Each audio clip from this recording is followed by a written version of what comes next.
শুভ সন্ধ্যা বন্ধুরা। আজ হলো 7 সেপ্টেম্বর রবিবার।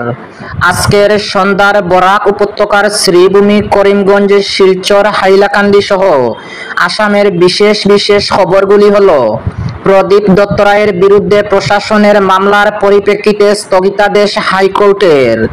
বিস্তারিত থাকবে প্রতিবেদনে। এক সপ্তাহে সৌদি আরবে 20,000-এর বেশি প্রবাসী গ্রেফতার। গেস্ট হাউস থেকে 2টি মৃতদেহ উদ্ধার। এলাকায় চাঞ্চল্য। জেলা কমিশনার যেন প্রশাসনিক কর্তা নন, তিনি হলেন শাসক দলের নেতা। কটাক্ষ হাফিজ রশিদ আহমেদ চৌধুরীর। দক্ষিণ করিমগঞ্জে বন্ধে ব্যাপক সাড়া এবং 8 লক্ষ মেট্রিক টন ধান ক্রয়ের রেকর্ড সরকারের। মন্তব্য অসমের মুখ্যমন্ত্রী হিমন্ত বিশ্ব শর্মার। তাহলে বিস্তারিত খবরে যাওয়ার আগে অবশ্যই ভিডিওটিতে একটি লাইক দিয়ে চ্যানেলটি সাবস্ক্রাইব করে পাশের বেল আইকনটি বাজিয়ে রাখবেন এবং ফেসবুক পেজে দেখে থাকলে পেজটি ফলো করে ভিডিওটি শেয়ার করবেন, যাতে সঠিক খবরগুলি সবার কাছে পৌঁছাতে পারি। এবার শুনুন আজকের খবরের বিস্তারিত। প্রথম খবর, প্রদীপ দত্তরায়ের বিরুদ্ধে প্রশাসনের মামলার পরিপ্রেক্ষিতে স্থগিতাদেশ হাইকোর্টের। ডিলিমিটেশন করে অনৈতিকভাবে বরাক উপত্যকার 2টি বিধানসভা আসন কেটে নেবার প্রতিবাদে বিগত 2023 সালের 27 জুন বরাক উপত্যকা ব্যাপী সর্বাত্মক বন্ধের ডাক দিয়েছিল বরাক ডেমোক্রেটিক ফ্রন্ট।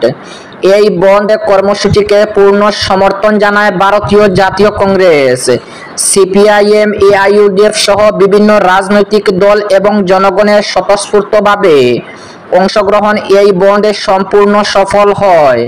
পরবর্তীতে এই বন্ধ কর্মসূচিতে সরকারি সম্পত্তি বিনষ্ট, জনগণকে ভয় দেখানো ও জোর জবরদস্তি করা এইসব ভিত্তিহীন অভিযোগকে বরাক ডেমোক্রেটিক ফ্রন্টের মুখ্য আহ্বায়ক প্রদীপ দত্তরায়ের বিরুদ্ধে করিমগঞ্জ পুলিশ প্রশাসনের আধিকারিকরা মামলা দায়ের করেন, যাতে করিমগঞ্জ কোর্টে তাকে হাজির দেওয়ার জন্য সমন প্রেরণ করা হয়। এ নিয়ে বিডিএফ মুখ্য আহ্বায়ক হাইকোর্টের দ্বারস্থ হয়েছিলেন। সাম্প্রতিক এক রায়ে গৌহাটি হাইকোর্টের পক্ষ থেকে বিচারক সঞ্জীব কুমার শর্মা এই মামলায় স্থগিতাদেশ জারি করেছেন। প্রদীপ দত্তরায়ের পক্ষ থেকে এই হাইকোর্টে এই মামলার সওয়াল করেছেন জি চৌধুরী, অরবিন্দ বড়ুয়া, পি গগৈ এবং এম কলিতা। প্রদীপ দত্তরায়, যিনি নিজেও গৌহাটি হাইকোর্টের একজন আইনজীবী, এই রায়ে সন্তোষ প্রকাশ করেছেন এবং তিনি এই রায় বিচার ব্যবস্থার স্বচ্ছতা ও দায়বদ্ধতার প্রতিফলন বলে অভিহিত করেছেন।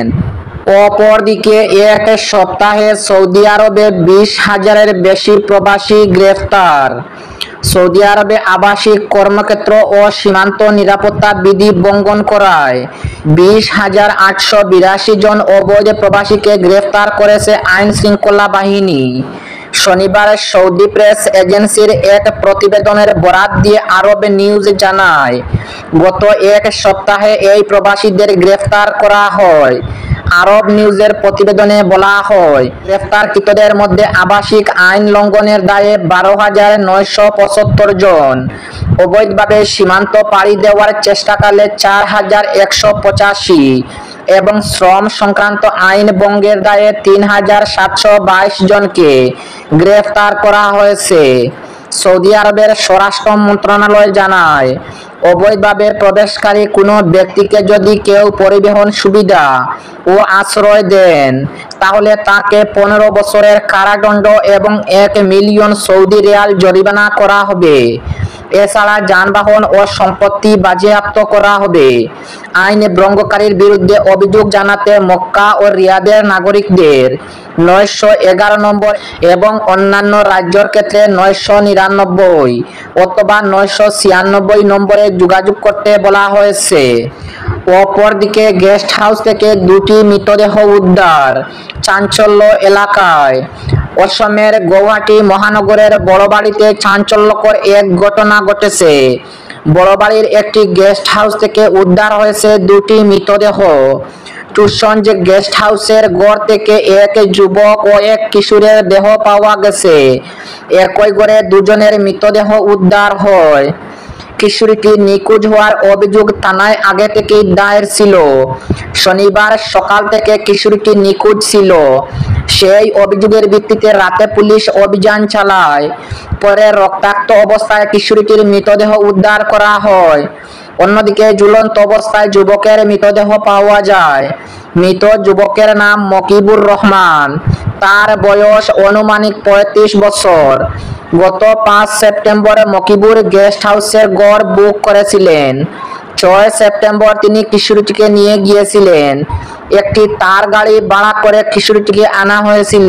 ফরেনসিক টিম গেস্ট হাউসটি খুঁটিয়ে পরীক্ষা করেছে। পুলিশ স্লিপার ডগের সাহায্যে তদন্ত চালাচ্ছে। মকিবুর ভাড়াটে হিসাবে কিশোরীটির বাড়ির কাছেই থাকতেন। মৃত কিশোরীটির বয়স আনুমানিক 15 বছর। তার বাড়ি শানমারীর গণেশনগরে। অপরদিকে দেশ জুড়ে ভোটার তালিকায় ব্যাপক সংশোধনের ইঙ্গিত। নির্বাচন কমিশন বৈঠক ডাকল বুধবার। বিহারের বিশেষ ভোটার তালিকা সংশোধনের বিতর্কের মধ্যে নির্বাচন কমিশন বিরাট সিদ্ধান্ত নিয়েছে বলে সূত্র মারফত জানা গেছে। কমিশন সূত্রে জানা গেছে, বিহার ভোটের পরপরই একটি রাজ্য ধরে শুরু হতে চলেছে ভোটার তালিকা সংশোধনের কাজ, যার জন্য রাজ্যগুলির মতামত নেওয়ার জন্য আগামী 10 সেপ্টেম্বর দিল্লিতে একটি বৈঠক ডেকেছে নির্বাচন কমিশন। সূত্র জানিয়েছে, 10 সেপ্টেম্বর দেশের সব মুখ্য নির্বাচনী অফিসারকে দিল্লিতে বৈঠকে ডাকা হয়েছে। সেখানে এ নিয়ে বিস্তারিত আলোচনা হবে। বৈঠকে উপস্থিত থাকবেন মুখ্য নির্বাচন কমিশনারের জ্ঞানেশ কুমার ও অন্য কমিশনাররা। প্রসঙ্গত, বিহার ভোটের আগে ভোটার তালিকা সংশোধন নিয়ে বিজেপির উপর খড়গহস্ত হয়েছে বিরোধী দলগুলি। আরজেডি, কংগ্রেস তো বটেই। বাম দলগুলি তৃণমূল কংগ্রেস, সমাজবাদী পার্টি কমিশনের এই পদক্ষেপের বিরোধিতা করে চলেছে। সকলেরই অভিযোগ, বেছে বেছে বিরোধীদের নাম বাদ দেওয়া হচ্ছে। মূলত কেন্দ্রের শাসক দল আগামী ভোটগুলিতে বিশেষ সুবিধা নিতে কমিশনকে অস্ত্র হিসাবে ব্যবহার করেছে বলে অভিযোগ তুলেছে দলগুলি। এবং আজকের শেষ খবরটি, জেলা কমিশনার যেন প্রশাসনিক কর্তা নন, তিনি শাসক দলের নেতা। কটাক্ষ হাফিজ রশিদ আহমেদ চৌধুরীর। করিমগঞ্জ জেলার নাম পরিবর্তনের প্রতিবাদে বন্ধে শনিবার সাধারণ মানুষের স্বতঃস্ফূর্ত সমর্থন পরিলক্ষিত হয়েছে।